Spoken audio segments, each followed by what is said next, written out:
d'interdiction de la circulation de véhicules hors normes et hors gabarit, la dite mesure s'applique à merveille. Le constat est fait par le ministre en charge des transports à Koulibaly, à la frontière Mali-Guinée.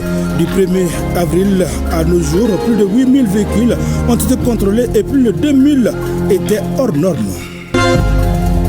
L'Agence nationale de la sécurité routière, ANASER, outille les conducteurs routiers des tricycles, des mototaxis et des agents de la police.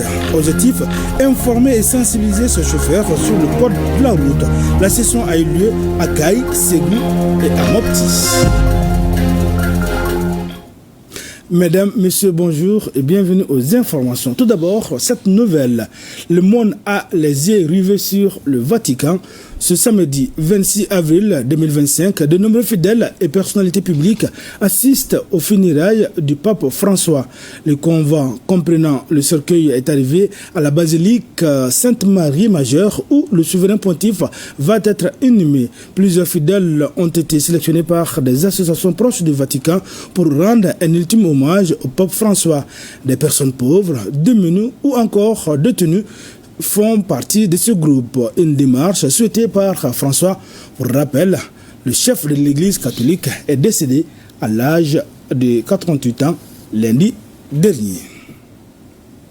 Direction Koulouba, là-bas, une délégation conduite par le ministre en charge de la Culture est venue remettre officiellement le rapport des États généraux de la Culture au président de la transition, document stratégique pour le renouveau du secteur culturel. Les deux rapports contiennent des propositions qui serviront de feuille de route pour impulser une nouvelle dynamique dans les secteurs clés de la culture, de l'artisanat, de l'hôtellerie et du tourisme. Le compte rendu est signé Garibou Pérou, Haruna Diara.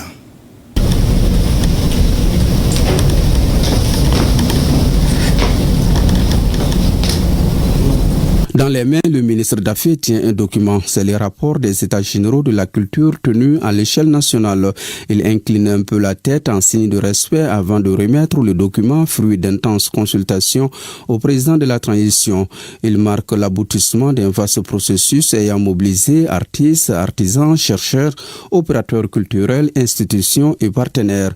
Le document dresse un état des lieux du secteur et propose des recommandations concrètes pour sa refondation. Nous avons présenté les 89 recommandations avec des grandes actions prévues qui vont participer à la refondation culturelle de notre pays.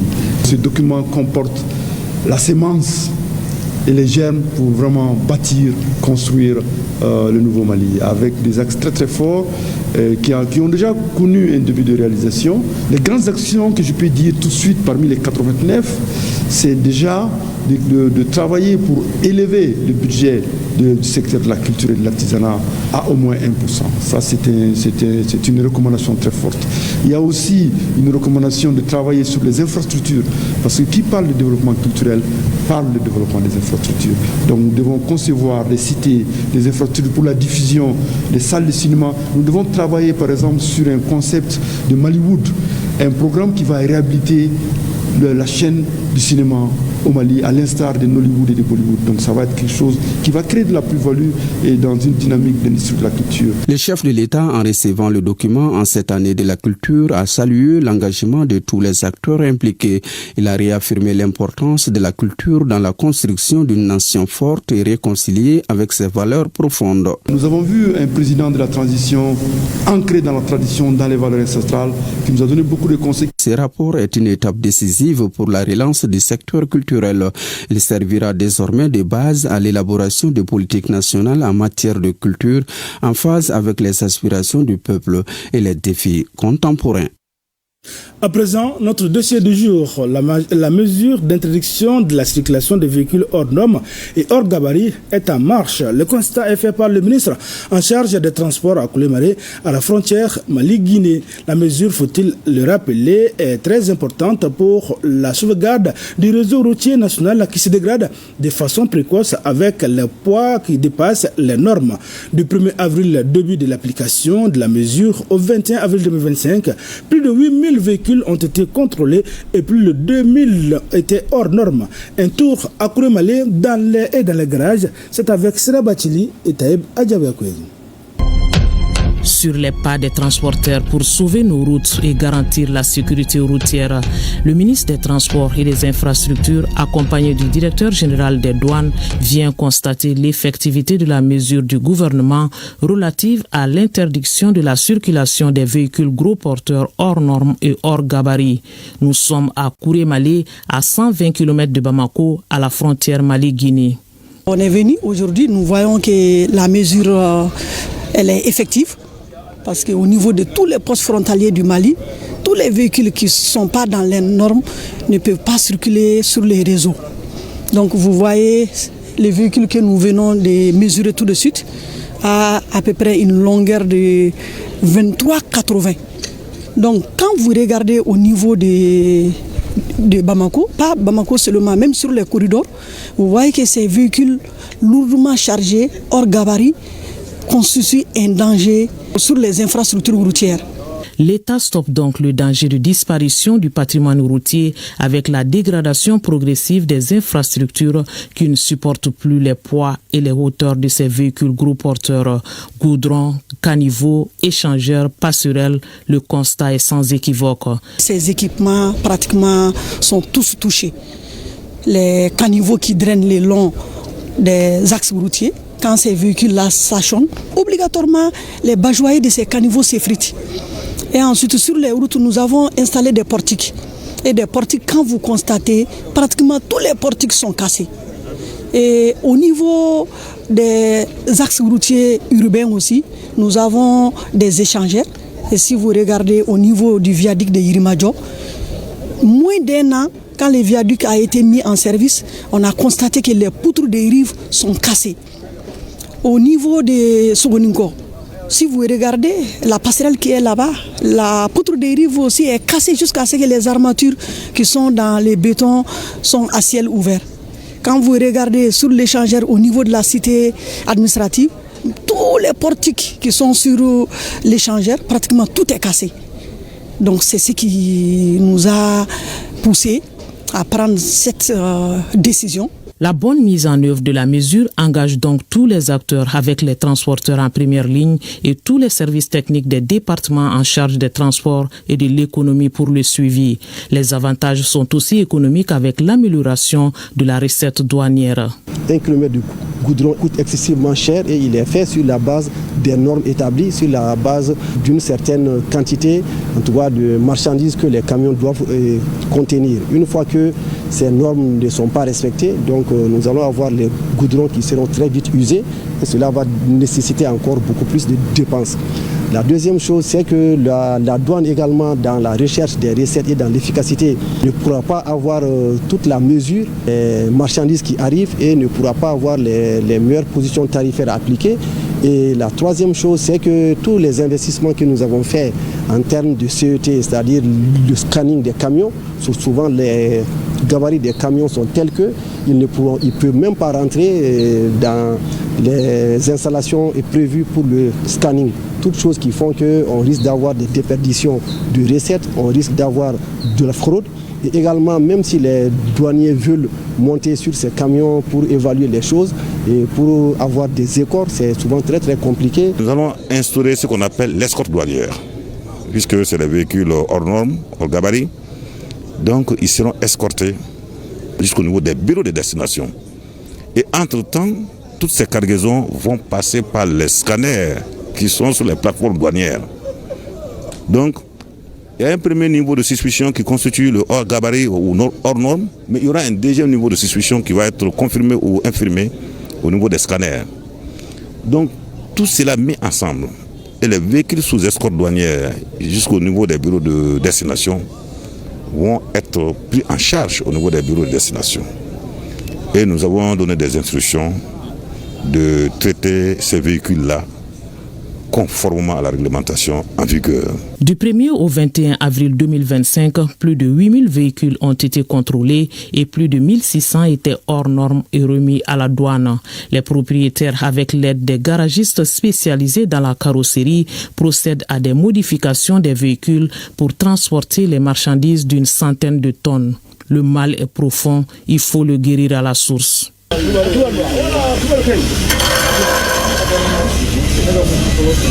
Nécessité de suivre dans les détails la mise en œuvre de la mesure. Après Kourémalé, le directeur des transports Mamadou Sow fait le tour des garages qui font ce travail.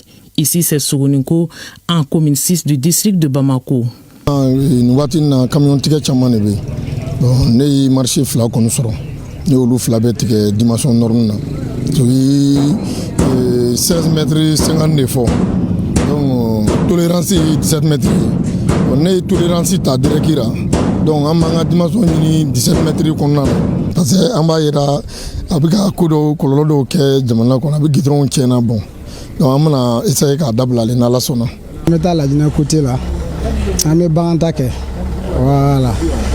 Bon, moi aussi, ça me dit. Dans une nouvelle phénomène, on a préféré directement quand on a mon bla mi demandé là comme 16 mètres et demi.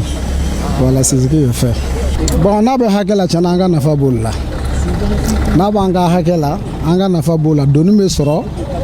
Bon, vraiment pour l'homme tu as témoin lui 5.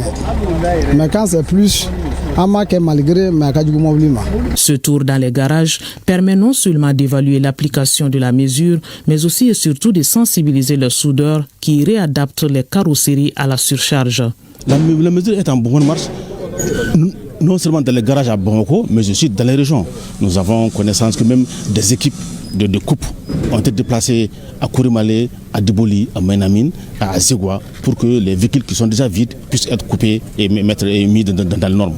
Aujourd'hui, c'est quand même la preuve évidente que l'application, quand même des difficultés ont été recensées par-ci par-là, quand même des transporteurs, certains transporteurs n'ont pas adhéré, la majorité a compris qu'il faille impérativement aller mettre les véhicules dans les normes afin de répondre à ce que l'État a demandé, qui est conforme à ce que la communauté ouest-africaine souhaite. La mesure d'interdiction de la circulation des véhicules hors normes et hors gabarit est un soulagement pour les riverains de certains quartiers de Bamako, comme Sébenikoro, Samé et Nyomirambougou. Pour eux, c'était l'incertitude et l'inquiétude au quotidien.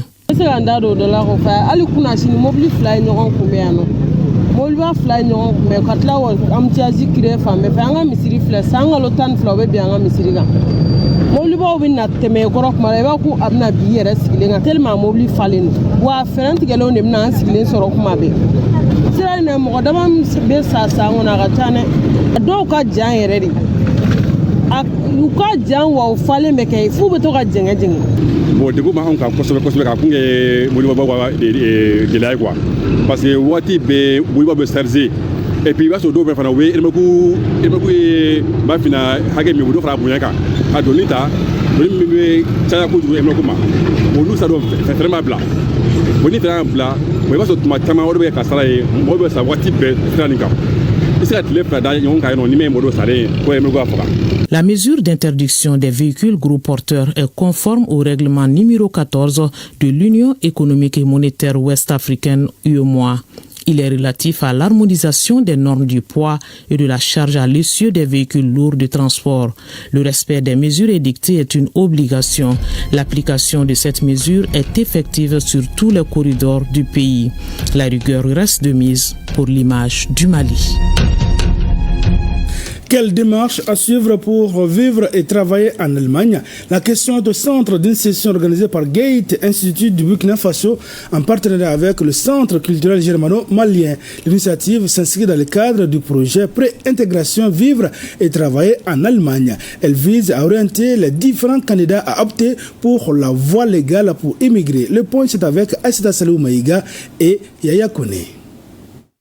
En initiant cette rencontre à l'intention des étudiants et des jeunes maliens, Goethe Institut du Burkina Faso en partenariat avec le Centre culturel germano-malien entend mieux les informer et les sensibiliser sur la migration légale en Allemagne.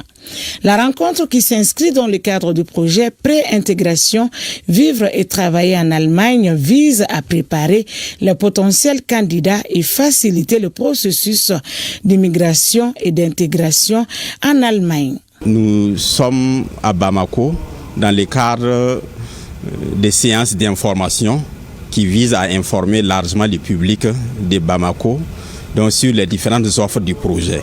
Pour ceux qui sont pratiquement prêts Donc pour les séjours, les voyages en Allemagne, nous mettons des multiplicateurs à profit. Donc pour les préparer de sorte à ce qu'ils puissent s'intégrer facilement dans la société allemande. L'objectif de cette rencontre, c'est de préparer les étudiantes et les étudiants et tous ceux qui veulent émigrer vers l'Allemagne, de les informer sur les différentes potentialités, sur les différents défis qui les attendent et sur les différentes informations de la vie en Allemagne. Ce projet innovant a déjà fait ses preuves au Mali car il offre chaque année des bourses aux étudiants maliens et aux professeurs de la langue allemande des écoles partenaires du Mali. Au Burkina, nous avons 3 écoles partenaires et au Mali, 2 écoles partenaires qui sont le collège Notre-Dame du Niger et le lycée Philippe Dabo Sissao. Et chaque année, il faut noter que nous offrons des bourses à des élèves, les meilleurs élèves de nos écoles partenaires. Il faut noter que le programme Vivre et Travailler en Allemagne offre des conseils, des sciences d'information, des cours de coaching et des formations sur les réalités en Allemagne. Célébration de la journée internationale de la langue anglaise au Mali. Chaque 23 avril, le monde célèbre la journée. Au Mali, l'ambassade du Royaume-Uni et Irlande du Nord ont saisi cette occasion pour organiser une série d'activités pour non seulement promouvoir la langue anglaise, mais aussi les liens culturels entre le Mali et le Royaume-Uni. Reportage signé Ibrahim Kaou Konaté et Abdoulaye Samake.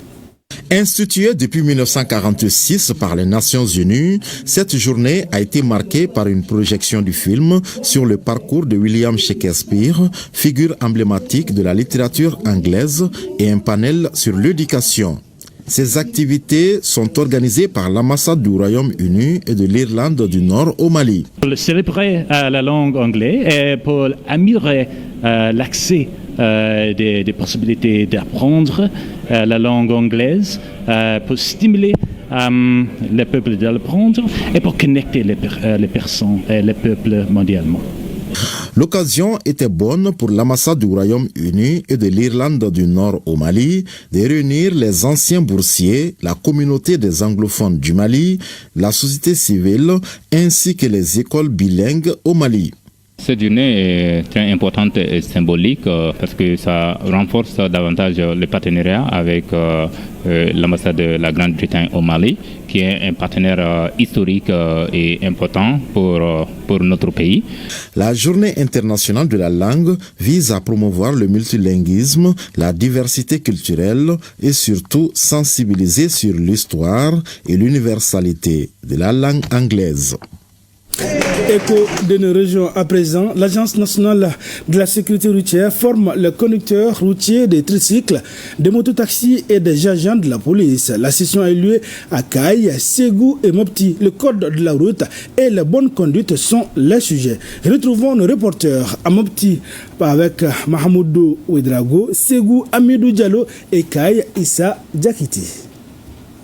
Informer et sensibiliser les chauffeurs sur le respect du code de la route, c'est l'objectif de cette session de formation qui a regroupé une cinquantaine de chauffeurs et de conducteurs routiers, de tricycles et de mototaxis. 3 modules leur seront dispensés au cours de cette formation, à savoir la vulgarisation sur le nouveau code de la route, le nouveau barème des amendes forfaitaires et la sécurité routière. Aujourd'hui au Mali, il est caché des personnes. En réalité, nous avons un problème d'infrastructure routière, mais la plupart des accidents au Mali sont dus au comportement humain. Notre activité de cette matinée rentre dans la poursuite de l'exécution du programme d'activité 2025 de l'Agence nationale de la sécurité routière. Les chauffeurs et conducteurs routiers sont censés être les acteurs majeurs du trafic routier. Donc aujourd'hui, cette formation, c'est à l'endroit bien sûr de ces chauffeurs et conducteurs routiers. Cette série de formations organisée à l'intention d'une cinquantaine de conducteurs routiers, de tricycles, de mototaxis et d'une quarantaine d'agents de police par l'Agence nationale de la sécurité routière ANASER fait suite à la recommandation prise par Madame Dambélé Madina Sissoko, ministre des Transports et des Infrastructures. Cette formation sur la sécurité routière s'adresse à une cinquantaine de chauffeurs de transport en commun. Une formation initiée par l'ANASER, agence l'Agence nationale de la sécurité routière. À travers cette initiative, l'agence invite les conducteurs à respecter le code de la route. L'objectif, c'est de renforcer les capacités des chauffeurs, les chauffeurs et conducteurs routiers, afin de réduire considérablement les accidents de la circulation routière, surtout en milieu interurbain. C'est des gens qui sont vraiment impliqués dans les accidents, surtout appeler aux chauffeurs de rester prudents, vraiment de penser à la responsabilité qui les incombe. Au cours de cette séance, ces conducteurs sont formés également sur des gestes de premier secours en cas d'accident. La formation est très importante, très content. Vu la manière dont on a commencé, moi je ne connaissais pas beaucoup de choses en matière de sécurité. Bon, je commence un peu à comprendre. Je veux que la formation soit continuelle. Cette formation qui s'inscrit dans le cadre de la semaine routière va concerner aussi les gendarmes et les policiers. Le ministère des Transports et des Infrastructures, à travers l'Agence nationale de la sécurité routière, ANASER, renforce les capacités des conducteurs et chauffeurs dans plusieurs régions et du district de Bamako. L'étape de Mopti concerne une cinquantaine de chauffeurs et conducteurs. La session a pour objectif de sensibiliser et à lutter contre les accidents de la circulation routière. Nous avons initié cette formation pour outiller et former nos conducteurs routiers d'amoindrir les accidents, parce que c'est le souhait de nos autorités. Nous, à l'antenne régionale de Mopti, nous souhaiterons faire 0 accident avec cette formation des conducteurs. Cette formation vient à point nommé. Les accidents de la circulation routière deviennent de plus en plus inquiétantes dans la Venise malienne, au dire des autorités de la région de Mopti. Cette formation que je place dans le cadre des échanges, les chauffeurs ont besoin d'être au courant de l'actualité. L'actualité, c'est quoi? C'est 3 domaines.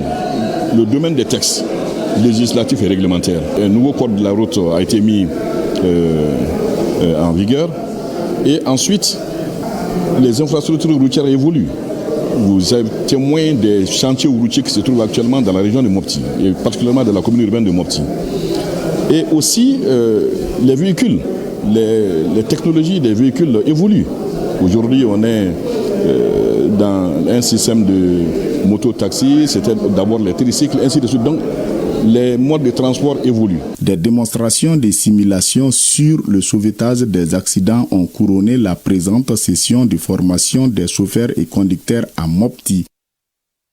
La région de Tombouctou compte désormais 2 comités des femmes utilisatrices des services de santé. Ces comités pilotes ont été mis en place par la FENASCOM et à travers la FENASCOM dans les secteurs de Direy et de Tombouctou. L'objectif de ces comités est de contribuer à la mobilisation des femmes autour des activités des CESCOM et de leurs localités respectives. Reportage signé Najim Baba Sissé, Mahmoudou Askoufari. Après la mise en place du comité des femmes utilisatrices des services de santé de Direy, c'est au tour de celui du CESCOM de Belafarandi d'accueillir les responsables impliqués afin de s'imprégner de ce nouvel outil qui vient appuyer les ASACO dans leur mission de mobilisation autour des activités des centres de santé communautaires, à savoir les vaccinations, les consultations prénatales, la nutrition, l'assainissement, pour ne citer que celle-ci. C'est une approche qui s'est beaucoup développée vers les sites, mais pour le cas de la région de Tombouctou, c'est une première qu'on veut expérimenter. Et c'est des sites pilotes, en quelque sorte. D'où on a choisi les CESCOM de Belafarandi et Direy Central. Ça aussi s'inscrit dans le cadre des activités du projet FBR. On l'appelle le financement basé sur les résultats. Après avoir expliqué brièvement l'importance du CEFU au sein des CESCOM, les responsables et acteurs se réjouissent de la mise en place d'un tel organe. Nous sommes vraiment satisfaits parce que ça motive notre engagement. Ça motive l'implication aussi des membres, comme je l'ai dit, de l'ASACO. Et l'implication du personnel sanitaire. Également le développement des communautés. Nous faisons un plaidoyer auprès de Dieu, le Tout-Puissant, pour que cela soit une réussite. Le CEFU de Belafarandi, tout comme celui de Direy Central, se compose de 18 membres pour un mandat de 3 ans. Ces membres seront formés afin de mieux jouer leur mission et établir un plan d'action pour amorcer leur activité dans un bref délai. Le CESCOM de Sibi vient d'être doté d'une ambulance médicalisée. Les dons et le fruit des efforts de certains ressortissants de Sibi et résidents en Europe. L'engin roulant doit permettre de prendre vite en charge les cas d'évacuation et du coup sauver des vies. On en sait plus avec nos envoyés spéciaux à Sibi, Bokari Koulibaly et Aloubé Koné. Le problème d'évacuation sanitaire des habitants du cercle de Sibi est désormais inscrit dans le registre du passé. Les ressortissants de Sibi résidant en Europe viennent de faire don d'une ambulance médicalisée à la localité.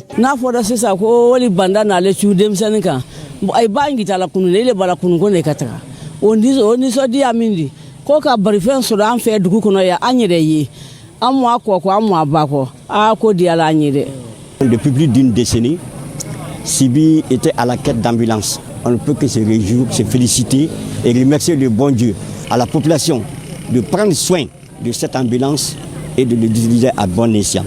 Situé à 48 km de Bamako, Sibi compte plus de 12 000 âmes. L'acquisition de cet engin roulant va contribuer à renforcer les plateaux techniques du CESCOM et du coup sauver des vies. Même étant ici, j'ai eu à référer des malades pour aller à Bamako. Imaginez si on n'avait pas deux ambulances, une seule ambulance était vraiment insuffisante, insignifiante. Mais aujourd'hui, je suis vraiment très content. Ces ambulances sont les fruits de la coopération, de l'engagement et de la vision partagée de ceux qui croient en un avenir meilleur pour tous sans distinction. Que ces ambulances soient un symbole de vie, d'espoir et de progrès. Cette action posée par les enfants de Sibi est également une invite aux ressortissants de d'autres communes à œuvrer pour le bien-être de leur localité. Les étudiants de l'université Kankou Moussa volent au secours des femmes fructueuses du centre Oasis et du service psychiatrie du centre hospitalier du Pont-G. Ils se sont rendus ce jeudi à ce centre où ils ont procédé à un don de vivres et de non-vivres. Le point c'est avec Dossé Babadjara et Lassine Diabati. Ils sont tous étudiants en médecine à l'université Kankou Moussa à avoir pris l'initiative d'accompagner les femmes fistuleuses du centre Oasis et les services de psychiatrie de l'hôpital du Point-G. Ainsi, ces futurs acteurs de la santé se sont bâtis pour collecter des fonds afin de pouvoir apporter leur soutien aux malades de la fistule. C'est essentiellement les vivres et aussi ce sont les habits voilà, dont on a offert. C'est une manière franchement pour nous d'apporter notre pierre à l'édifice. Il est vraiment de notre devoir vraiment de penser à ces personnes qui sont souvent laissées pour compte par la société. La fistule est une maladie qui intervient le plus souvent après l'accouchement. En traitement dans ces centres, ces femmes ont le plus souvent des difficultés à subvenir à leurs besoins. Les vivres que les étudiants ont apportés vont permettre à des personnes qui viendront en hospitalisation, si elles n'ont pas le moyen de se nourrir, il y a une cuisine que nous faisons et cette cuisine-là peut au moins les permettre de tenir un temps pour être disponible à prendre les soins pendant l'hospitalisation. Après les centres Oasis, les étudiants se sont dirigés vers les services de psychiatrie qui a lui aussi reçu un don de leur part. Les étudiants, la médecine, en fait c'est nous-mêmes. Donc ça veut dire qu'encore si les jeunes ont eu vraiment cette idée de soutenir un centre Oasis, là où les femmes sont en difficulté, ensuite le centre psychiatrique, là aussi où les malades sont en détresse psychologique, vraiment on tient qu'à les remercier. Cette initiative des étudiants de l'université Kankou Moussa est à sa deuxième édition et les autorités sanitaires du CHU-Pongé souhaitent voir se multiplier ces genres d'initiatives.